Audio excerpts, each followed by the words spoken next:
Before we get started with this episode, I want to say from the bottom of my heart, thank you for listening. I absolutely love producing this show for you. One thing some listeners will note is that I've had a grand total of 2 different sponsors during the life of this podcast. Unbeknownst to anyone else, only one of those deals actually involved any money. I'm not going to lie, money does help. Some pocket change to cover recording and production expenses would go a long way to ensure I can continue doing this for as long as possible. With that said, please do check out the podcast's new Patreon account. If you like this show, you can choose to donate $1 a month to the podcast and also earn some really cool rewards like an invitation to join the show's supporter-only private Slack group that I'll be creating, where we'll speak about the drone topics that you want to hear about and get more one-on-one interaction. So go ahead and check out what you can do to help at patreon.com/dronespodcast. That's patreon.com/dronespodcast. Thanks a bunch. Back to the show. Welcome to CommercialDrones.fm, the podcast that explores the commercial drone industry, the people who power it, and the concepts that drive it. I'm your host, Ian Smith. Hey everybody, welcome to Commercial Drones FM. I'm sitting here in the beautiful desert of Las Vegas, Nevada at the Commercial UAV Expo, and I've got Thomas Haun, Executive VP of PrecisionHawk, here with me across the table. Thank you so much for being on the podcast today, Thomas. Happy to be here, Ian. Thanks for having me. My pleasure. Question number 1. How did you get into drones? Yeah, so I actually met the founder of PrecisionHawk, Chris Dean. He and his brother-in-law co-founded the company. I used to work for DuPont Pioneer in agriculture. I actually lived in Iowa, believe it or not. Cool. And we always focused at DuPont Pioneer on the future of ag tech. Mm-hmm. And ag tech really is converging with software systems, data systems, robotics. Got to meet Chris, one of the brightest guys I've worked with, and immediately told him I was interested in the company. Got to learn a little bit more. PrecisionHawk was truly a startup at that time. How long ago was this? This is full 2 years ago now. 2 years? Yeah. That's it. Wow. Yeah. Things move so fast. Things do move so fast, especially in this industry. Indeed. Okay, cool. So then you just started the next day, and yeah, the rest pretty is much. history. Joined the company, really focused on how we can grow the commercial side of our offering. Really focused on not only the software platform, but also on how we just make that workflow for a user as seamless as possible. Okay. Nice. That's cool. So I don't know if that answered the following question that I had, but why? Why did you make the career move? I mean, drones, agriculture, that kind of stuff. Like, what was the impetus behind this? Yeah, so even before DuPont and before business school, I actually worked for Northrop Grumman, a large aerospace company. I've always been interested in the tech itself. Mm-hmm. And so that is a nice, easy way to get drawn in, actually, I think, to this industry. I think it's one of the reasons why the industry attracts the level of talent that it does.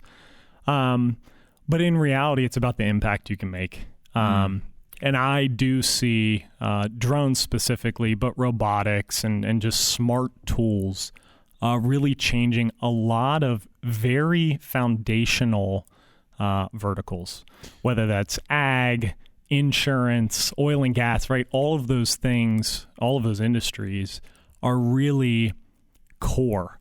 They're core to national security oftentimes. They're core to really everyone's everyday life. And so being able to move into a space that really is redefining in a lot of ways how those industries work, act, what the processes are that are within them. That's a great challenge to get up to wake up to every single day. I like the point you mentioned about the talent that's attracted, because I don't think that's ever been talked about as far as I know. As you're talking and I'm thinking about it, you have people from agriculture backgrounds, you got aviation backgrounds, pilots, you've got surveyors, you've got photographers and video people. I mean, telecommunications experts. It's tremendous. Yeah, GIS folks. I mean, that's pretty cool. That's I'm trying to think of an industry or like a new industry that's come up and like had really like grabbed all these kind of people. But yeah, it's interesting because this particular industry sits at the intersection of so many of those areas of expertise, right? It's rare that you find that. Oftentimes, industries grow up. I mean, if you take Silicon Valley as a great example, but they were narrowly focused to begin, right? They were designing processing chips that were going to make computation better, faster, more consistent, et cetera. Here, we're talking about ag. We're talking about oil and gas. We're talking about telecommunications, package delivery, right? What Amazon and Google want to do. So that's an interesting intersection, and I think it attracts a tremendous amount of talent. Really, I actually think there's a glut of talent in the industry. Has the industry met your expectations? This is interesting, right? So in some senses, yes. Obviously, there is a tremendous amount of value that's already being created by the industry. So from a commercial perspective, absolutely. From an ecosystem perspective, maybe a little bit less. What do you mean? Where I'm going is it's everything from regulation to new use cases being adopted or at least trialed. I think the industry still to this day is obsessed with the personal use case, kind of the photography use case, and also the remote sensing use case. But there's so many use cases beyond that that we haven't even dipped our toe into as an industry. And that's probably where we've fallen short the most. Any examples that you can share? Yeah, I mean, telecommunications is a great one, right? Having flexible modular infrastructure instead of fixed infrastructure to provide, whether it's for disaster response, whether it's for specific events. I think about that as an example of something where obviously the regulation would need to shift to enable something like that. But we're not even really driving towards trialing that right now. When we talk about emergency response, we talk about remote sensing primarily, which is great, but that's only one part of emergency response. Okay. How big was PrecisionHawk when you joined 2 years ago? Yeah, I think we were maybe 30 to 40 employees, somewhere on that scale. Okay. We've grown tremendously. We're over 150. Oh, wow. Okay. So, yeah. You guys just opened up an office somewhere in Australia. Okay. Yep. Cool. Obviously, have an important partner in that region. It's not something that we are experts in by any stretch of the imagination. And so, yeah, we're trying to find ways to leverage really good relationships to continue to expand the commercial side of our company. Do you have a Latin America office? Yes, too? we do as well. So where do you have offices? Yeah, so right now... Stop guessing. No, it's fine. North America, South America, Australia, and kind of the ASEAN region is probably our newest. Have had an office, obviously... in the UK for quite some time as well. Cool. Okay. So, yeah, it's interesting. Oftentimes those get driven by partnerships for us. We at the company do not have the hubris to believe that we can understand every market. It's why I think we oftentimes look for those partners because they're going to understand the local market better than we could ever. Gotcha. So here's something. So you didn't start off as VP of the company, did you? I was actually originally brought in as the VP for strategy and globalization. Okay. So two pieces that I think really do focus on what we're talking about, right? It is the expansion of the company. It is the ability for us to make sure that all of the use cases and all of the value that we see are actually being applied. That's important to us. Oftentimes people talk, these very, very large numbers about the value of the drone space. making sure that you're actually executing against that is an important concept. And so when I was brought into the company, I had a little bit of background on kind of, like strategic planning and making sure that we had all the right puzzle pieces put together to make sure we could execute on that. So that was my focus from day one. So for someone who might be an aspiring drone industry person, employee of a company, or starting their own company, what kind of advice would you give? Like, how do you succeed in such a fast-paced industry right now? Yeah, I think you have to focus is one. Obviously, the pace, in some senses, forces you to focus. If you're not focused, oftentimes you will either see others starting to move into that space, so you could create some competition where maybe there doesn't need to be. But the other one I would say is because of the focus, it's also finding the right partners. We've had a long-standing relationship, to give an example, with Pix4D, right? And so they do tremendous work. And so our focus as a company has been, okay, they've got that, right? We don't need to focus there. We're going to focus on kind of the next step. And so I think oftentimes that can be difficult, especially if you want to start your own company. Because when you want to start your own company, you're going to build the platform that answers all of the questions. And it can be done. But I think this industry is actually ripe for collaboration, and that's probably my number one piece of advice. There's a lot of partnerships happening, left and right. Yeah. I mean, it seems like every week right now. Okay, cool. So what do you think right now? What do you feel is the most important project or research that's being undergone at PrecisionHawk right now? Yeah, for us, and it's been this way for a little bit of time now, it's kind of the intersection of the Pathfinder program. So this is the research that the FAA is doing on how do we move regulation beyond Part 107. Part 107 is a fantastic piece of regulation, but it is step one of hopefully many steps. And the intersection of that with NASA's work around UTM. Okay. I think these two things will converge over time. They already have, but they will continue to. Unlocking further, I'll call them concepts of operations of how drones should interact in the airspace is probably the most foundational research that's being done. And I think it unlocks a ton of value, especially for folks at this show. When we think about the enterprises that are here, the end users that are here, they are oftentimes just trying to solve or answer the question that they have. What goes into that can be very complicated. And so having the regulatory flexibility have a very different concept of operations, right? So it's not just a remote sensing concept of operations, I think is probably the most foundational research. And PrecisionHawk's putting our money where our mouth is, right? Yeah. The Pathfinder program is an unfunded thing. NASA's UTM effort is an unfunded thing.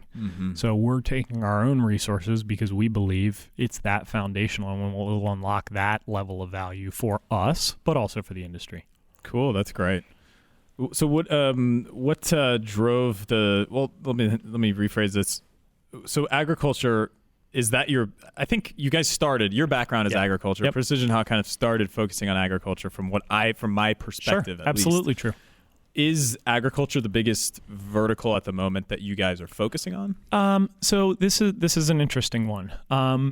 We can go back to the regulatory piece a little bit here. From a regulatory perspective, being able to fly in very remote locations does tend to push the majority of use cases to be either agriculture, oil and gas, mining, right? Things that aren't near a lot of other things. So it's a very large portion of our business today, and it's an important part of our business. But one of the messages that we're delivering here at this show is PrecisionHawk is much more than precision agriculture, right? It's one of the reasons why we are happy to make partnerships in other areas, whether that is by working with railroad companies, right? And doing again, a lot of remote sensing use cases. And so in a way, the technology or the foundation of the technology is very similar, but it's a very different use case, right? They're not looking to track health of vegetation like an agriculture user might be. They're looking to determine encroachments on right-of-ways. Mm-hmm. They're looking to determine whether that track has any potential defect or the beginning of signs of a defect, right? And so it's still very, very robust data, very, very precise data that the drone's collecting, but the use case is very different there. Okay. And you guys recently announced the partnership with DJI on like agriculture bundled solutions. So what kind of drove the decision for that? Or I don't know if you could share any background on the purpose or what you guys saw that you wanted to address with Sure. that. Yeah, absolutely. We saw a gap in the market for a low cost, kind of everything you need in a box solution. And that is where the intersection of DJI and PrecisionHawk is very interesting. PrecisionHawk primarily is a software company. We focus on providing the tools and all of the connecting bits around the drone to make sure that a user can have that drone accomplish what they need it to accomplish. Mm-hmm. DJI, and I mean, it goes without saying, is a tremendous company at making drone platforms and sensors, right? And the "and" sensors is an important one. PrecisionHawk's business is based on remote sensing. And so we were looking for companies that actually understood both of those elements, right? Flight and sensing. Mm-hmm. And so I think DJI is a natural fit. You guys also own a satellite company. We do. We do. The company is called TerraServer. This part of our business fits in, again, from a remote sensing perspective. We believe drones bring a very important layer, a layer that does not exist in remote sensing today. But satellite data has existed for quite some time now, and is almost the baseline, right? It's the piece that you need to make sure you understand when you're dealing with a large enterprise, because what they probably have in their enterprise today is a tremendous amount of satellite data. And so being able to link what they're already doing to drones so that they can expand their remote sensing program so that they can maybe get even more value out of them than they're getting today is really the focus there. It's important to note TerraServer links into a very large satellite data acquisition company, Digital Globe. Yeah. Okay. TerraServer is really a partner of Digital Globe. They have all the satellite constellations. They are the ones that are capturing that data. TerraServer tries to take some of that raw data and turn it into an end product for a user. That can be anything from photography, which we talked about earlier, all the way to a very specific end product, whether it's agriculture or any other industry.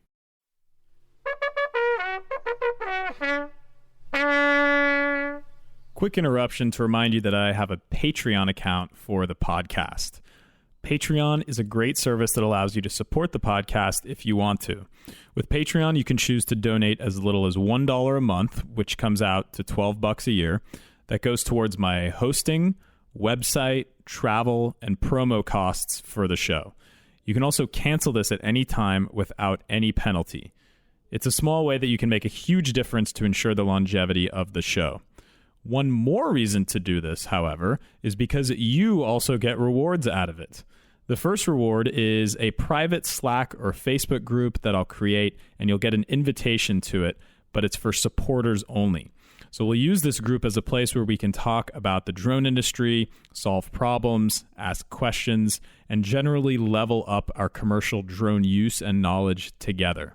So thanks again for listening, and please go check out patreon.com/dronespodcast to see the rewards you can earn for becoming a Commercial Drones FM supporter.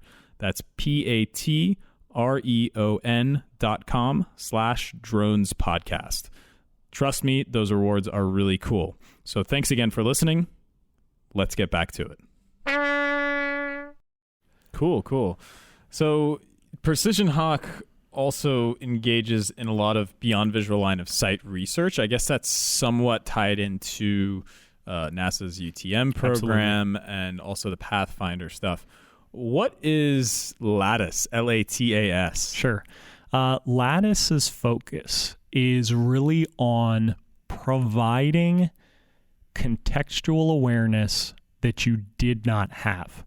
And why we believe that's important for beyond line of sight flight is you are now not in the context where your drone is operating, right? Today, under Part 107, you as the operator are in that context. The drone is within your visual line of sight. You can see everything that is around it.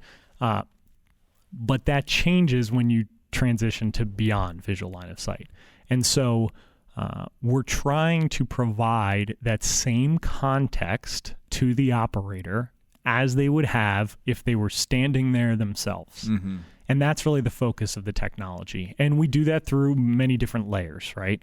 Obviously, you need to make sure you understand the airspace in which you are operating. If you are physically there, you absolutely understand the airspace, whether that's the manned air traffic that's in there, the other drone air traffic that's in there, or just where it is in relation to classes of airspace, all those types of things. Again, partnership there, Skyward. Skyward builds tremendous geospatial information, maps, about airspace classes and airspace restrictions, and they do that with incredible refresh rates, and so that's a component of LATAS. Is LATAS, what is it like something you stick on your drone? Like it can be. The connectivity of the drone is a current challenge. I think lots of companies are actually going to address that in the near future, whether it's the Verizons of the world, or the AT&Ts of the world, or the Intels, or the Qualcomms. All of those companies are focused on the IoT side of drones. And so they need to get them connected to really create the value out of that vision. So I believe, in a not too distant future, they're all going to be connected as it is. And in that instance, LATAS would not be any hardware component. It would just be a software layer, another service that can be provided to the operator so that they have better contextual awareness. And so it's interesting, right? We talk about partnerships. We talk about the value that can be created from them. I mentioned Skyward regarding LATAS, but same for Harris. We work incredibly close with Harris. They have all the manned air traffic data, right? They have everything from radar to ADS-B to TCAS, right? So all of these systems that are already linked into the FAA, why can't we provide that to a drone operator? Well, we can, right? Okay. And so that's another layer within LATAS. Another is actually understanding the geospatial data that is around them. Tell me where that tree line is.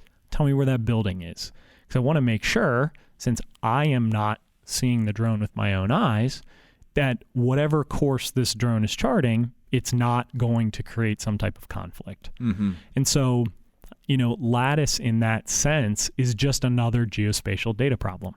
And so we're trying to provide an answer to the beyond line of sight. How do I give the operator the same contextual awareness that they have when they're flying within visual line of sight? Okay, so LATAS necessarily is not a piece of hardware. It can be independent of hardware. Once drones are more connected, then that's when it can really, really start to shine. Correct. Okay, cool. So you did mention earlier that PrecisionHawk's more of a software company. Yes.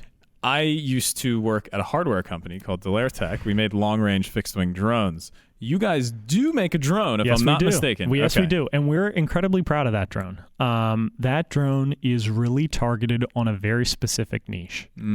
That drone's value is in its ability to carry many very different types of payloads. That's right. Yeah, there's tons of options. And so the value to a really advanced remote sensing user for the Lancaster platform is tremendous. The Lancaster is that's the drone. Fixed wing. Okay, yep, that's the fixed wing drone. And so whether that advanced user wants to fly a hyperspectral sensor, they can. hyperspectral sensors are not exactly the most prominent commercial use case when it comes to from a volume perspective.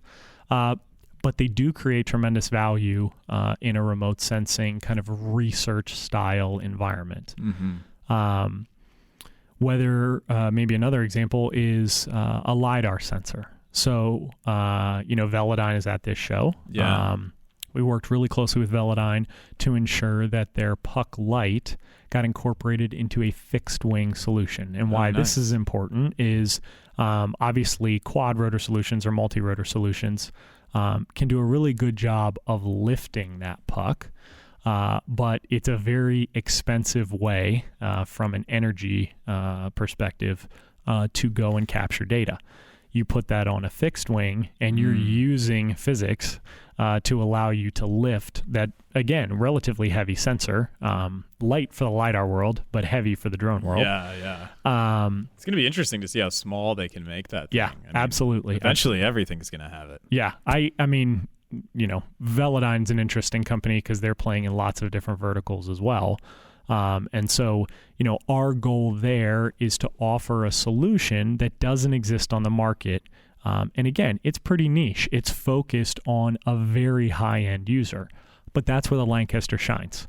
And so it's almost the way you could think about our partnership with DJI is focused on large user base, common applications, everything you need in a box to get started.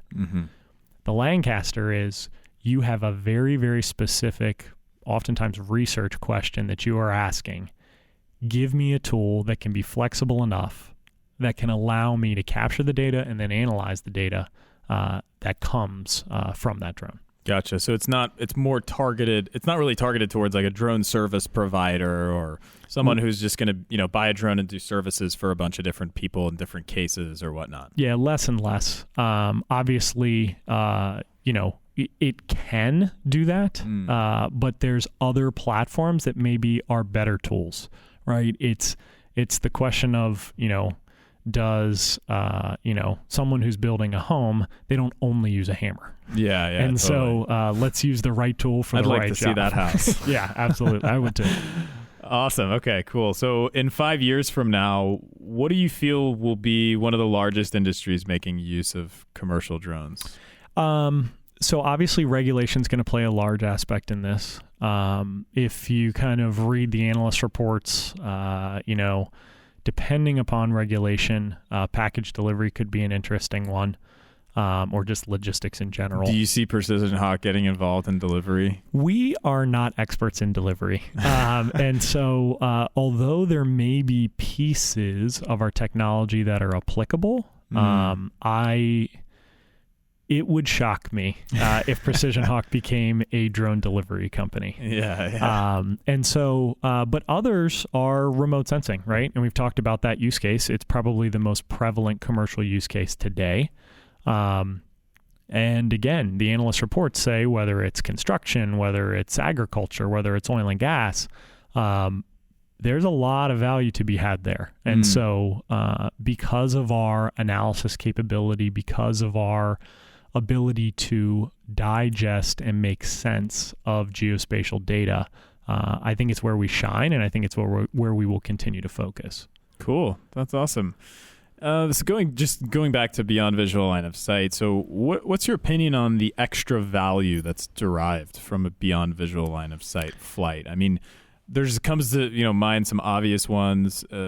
When I worked at Delertech, they had the world's first recognized by an official rulemaking aviation body, the DGAC in France, for the DT-18, which is a small drone. But what do you think are some of the enhancements, the capabilities from beyond visual line of sight, legality? Yeah, I think the biggest there is unlocking more use cases. Package delivery doesn't exist without beyond line of sight flight. And likely telecommunications is minimal. Linear infrastructure. Exactly. Without beyond line of sight flight. So from a remote sensing perspective, obviously it increases the value. You can go from flying a single field to an entire farm, right? So there's an efficiency gain there. There's also the ability to capture more data more regularly, which can be tremendously valuable. But yeah, I think the biggest is it just unlocks more use cases for drones, and really starts to move into other verticals or applications.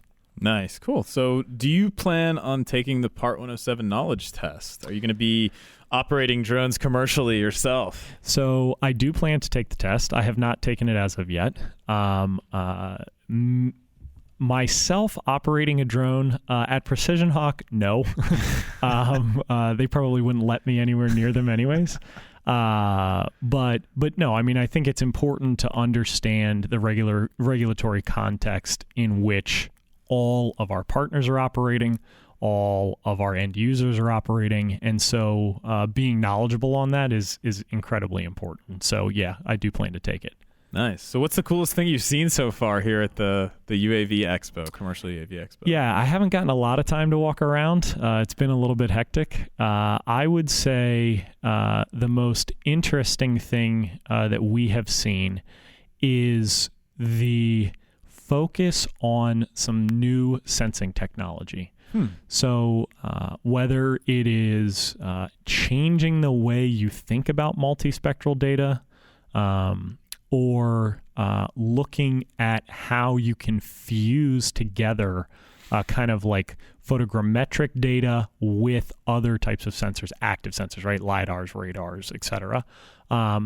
That's interesting. I think that might be kind of the next logical step. Again, it's a remote sensing use case, but today, from a commercial perspective, those kind of more advanced uses are interesting. From a kind of like off-the-shelf product perspective, I think a lot of people are doing a really good job of starting to productize their platforms into very specific, I don't want to call them niches, but verticals. So whether this is somebody who's really focused on long-range, beyond line-of-sight flight, right? We're starting to see drone companies focus on a specific type of operation. And I think that's good. It shows a maturation, actually, of the industry. Who is the most likely to take the crown from DJI? Do they exist? Do you think they exist as a company right now? Of top market share of basically all drones that really exist in the world? Yeah, that's a great question and a tough one to project. Not an easy one. I'm actually going to say no, they don't exist. If you forced me to answer it, I would say no, they don't exist today. I think there are a lot of players who will gain significant market share that do exist today. And again, part of that will come with regulatory shifts, because as certain types of concepts of operation are unlocked, that tool or that company's area of expertise has a lot more value. In the quad rotor or multi-rotor game, it is going to be very difficult. And so that's why I'll say maybe they don't exist today. Yeah, I don't know how I would answer that either. So good job. I'm really excited. I'm looking just right now. We're both wearing lanyards that have the Intel logo on them. And what they're doing is incredibly clever. It is. I would say they just acquired Movidius, which every image processing chip inside DJI drones live in. Yep. They have the ex-German, or I guess current German drone manufacturer Ascending Technologies. Yes. They've got the unique investment. They've got They've got a really nice portfolio going on right now, and they're here at the show, and that's just a sign of the industry's growth as a whole. Absolutely. I do think, and full disclosure, Intel is an investor in PrecisionHawk. Right? Oh, yeah. So there was two choices of lanyards. I went for the white color, the shirt I was wearing yesterday, but you obviously went for either the color coordinated version or the Intel is an investor in our company version. Yes, absolutely. Absolutely. No, I think Intel obviously has a focus on the space. That's tremendous to see. I think it's a pretty straightforward thesis for them too, right? Drones are going to generate lots of data. And whether that's remote sensing, telecommunications, package delivery, all of these use cases that we just talked about. And Intel is a data processing company. So I think it does show maturation of the industry, right? We're moving away from still very large players, but really kind of defense or aerospace focused players, the Boeings, the Northrop Grummans of the world, into the Silicon Valley players. And Intel, I think, in a lot of ways is leading when it comes to important topics. Intel's very involved in a lot of the efforts with NASA UTM as an example. But you see other companies, other large companies there too, Verizon, AT&T, many others. So I do think it's great to see. I think we're moving from, and you could even see it maybe last year to this year in this show, we're moving from this being a novelty where people want to try or sample the technology into this is an actual tool that is going to help my business. I need to integrate it. And when you see Intel making not only the M&A, but the investment activity they have in the space, it goes to show you there's definitely value there. Brian Krasnich, the CEO, is on the White House's official drone panel. And then there's also the strategic hire of Baptiste Tripat from SenseFly, a long-time SenseFly employee who knows a heck of a lot about commercial drones. So they're making some big moves. I'm really, really interested in tracking them. So, okay, that's cool. So last question, Thomas. What's your favorite drone use case and why? Maybe it's something that you just heard about one day that you thought was cool, or what do you think? What gets your motor running with drones? Sure. I do think some of the on-demand delivery use cases are interesting. And I'm not thinking from a consumer perspective. I'm thinking of some of the medical delivery use cases that are, I think, actually already being done on other continents, right? Where there is limited infrastructure to get an asset to someone in need. That's tremendous, right? We talked early on about we're making an impact on some foundational industries. Absolutely. Doing medical deliveries with a drone, is making an impact on lives. So that one stands out to me. I think from a use case perspective, that's probably the most interesting, the most complex, and probably in a lot of ways the most valuable. So I totally agree. I have a saying that I'm just making it a saying now, is a drone can literally kill you and it can save your life. So yeah, interesting saying, right? It's amazing how the use cases have changed over time. Yeah, cool. Thomas, thank you so much for joining us on the show. I'm sure everyone's going to get a ton of value out of that. So it was a pleasure to have you on. Thanks again, Ian, for having me. Really appreciate it. Totally. And you can follow Thomas himself on Twitter at PrecisionHawk, his last name, Precision and then Haun, clever. And then you can follow PrecisionHawk at PrecisionHawk and check out the website, PrecisionHawk.com. While you're at it, you can also follow the podcast at Drones Podcast on Twitter or Facebook.com/Drones Podcast.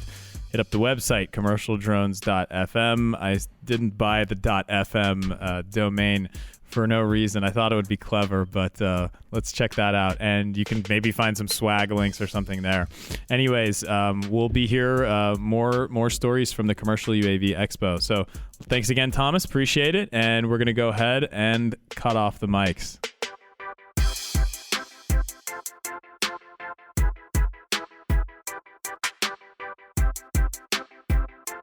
All right, so that's a wrap. I really hope you enjoyed this episode. One thing you can do to support the show is to visit our new Patreon page and consider donating some change at patreon.com/dronespodcast. So go ahead and donate $1 if you're feeling it. I will be forever grateful. Again, that's Patreon, patreon.com/dronespodcast. Over and out.